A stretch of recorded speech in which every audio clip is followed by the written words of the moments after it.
Saúde em Foco, com Luiz Fernando Correia. Oferecimento Prevent Senior. A saúde pode ser mais humana.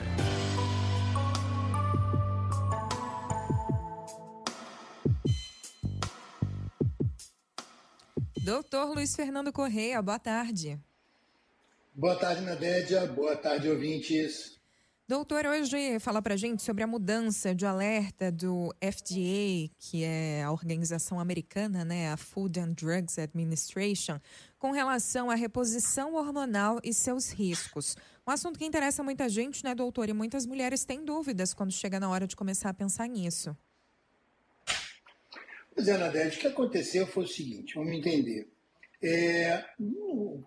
Nos anos 60, nos anos 70, começou a se descobrir a relação entre os hormônios, a curva de hormônios e alguns sintomas que apareciam na época da menopausa, no início da menopausa, os fogachos, né, alteração de humor, atrofia vaginal, e começou também a pesquisar qual seria a possível relação dessas alterações hormonais com as doenças cardiovasculares, já que existia naquela época uma curva que parecia que as mulheres tinham uma proteção ou alguma coisa assim, porque aconteciam menos casos de doença cardiovascular nas mulheres mais jovens. Enfim, isso foi evoluindo até que no início dos anos 2000 foi feito um grande ensaio clínico nos Estados Unidos, o Women's Health Initiative, que avaliou e acompanhou milhares de mulheres durante anos.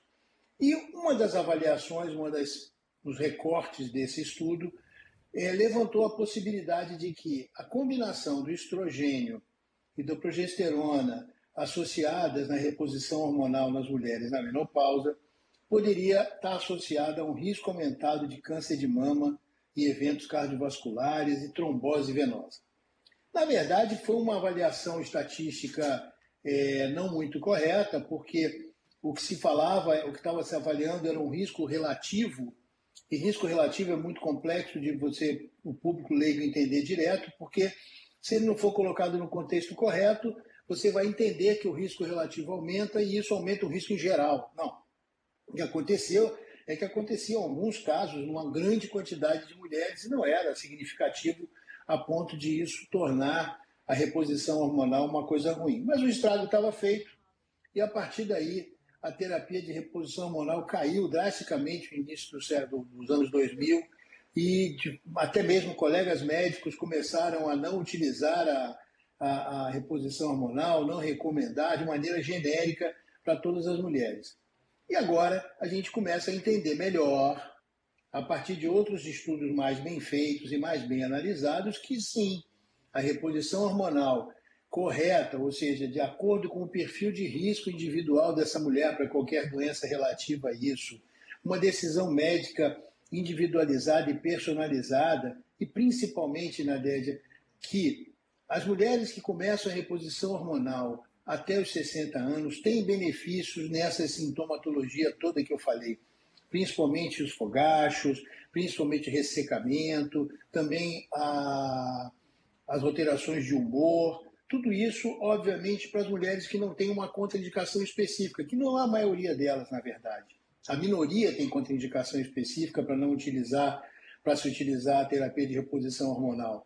Então, essa é a grande mudança, mas, por uma questão de excesso de cuidado, o FDA tinha recomendado, já logo depois desse estudo, lá nos inícios dos anos, volta de 2002, 2003, que se colocasse nas caixas e na bula desses remédios esse black box, ou seja, uma caixa preta de alerta sobre essas possibilidades.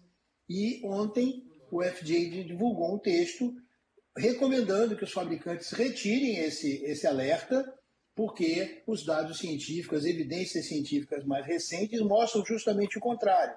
A partir do momento que essa mulher não tenha uma contraindicação específica, que eu falei, são a minoria das mulheres que têm contraindicações, a partir do momento que não tenha contraindicações específicas, a reposição hormonal é benéfica, e inclusive do ponto de vista cardiovascular, do ponto de vista da sintomatologia e da qualidade de vida dessa mulher. A gente fez recentemente uma conversa longa aqui no estúdio CBN com a doutora Karen Demarca, presidente eleita da Sociedade Brasileira de Endocrinologia e Metabologia, está no podcast da CBN. Eu recomendo as pessoas que estiverem interessadas a olhar, porque a conversa dela com a Tatiana foi muito rica. Eu até fiquei só assistindo, viu? Aprendi mais do que falei naquele dia. Doutor, tarja preta nos Estados Unidos significa a mesma coisa que aqui, porque aqui a gente associa com os remédios que são perigosos ou que causam dependência. Que o hormônio causa dependência, eu imagino que não, né? Então a gente já pensa na outra possibilidade. Tanto que aqui, na verdade, a gente fala de tarja preta é para controle de venda de remédios e na categoria mais grave desse controle. Nos Estados Unidos, na Nadege, entendeu? Não temos essa facilidade que a gente tem aqui no Brasil de ir na farmácia e comprar remédio assim a gosto do freguês quase, né? Aqui são algumas classes de medicamento têm controle, antibióticos, agora os remédios para emagrecer também estão nessa lista, e logicamente os remédios com ação psicotrópica, principalmente que atuam no sistema nervoso central, tem sim uma restrição. Mas parece que nós estamos falando de remédio tarja preta porque são psicotrópicos, não. É um black box, ou seja, uma caixinha preta, é um retângulozinho preto que é um alerta que vai no remédio. Porque lá não se compra remédio em caixinha, né? Também tem isso, né? O remédio vai num potinho porque a dispensação é individual na farmácia.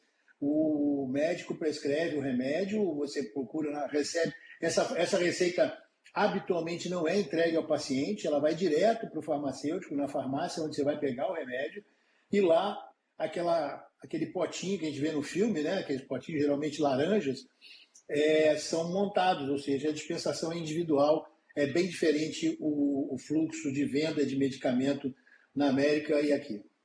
Perfeito. Obrigada, doutora. Até mais. Até mais, Nadédia.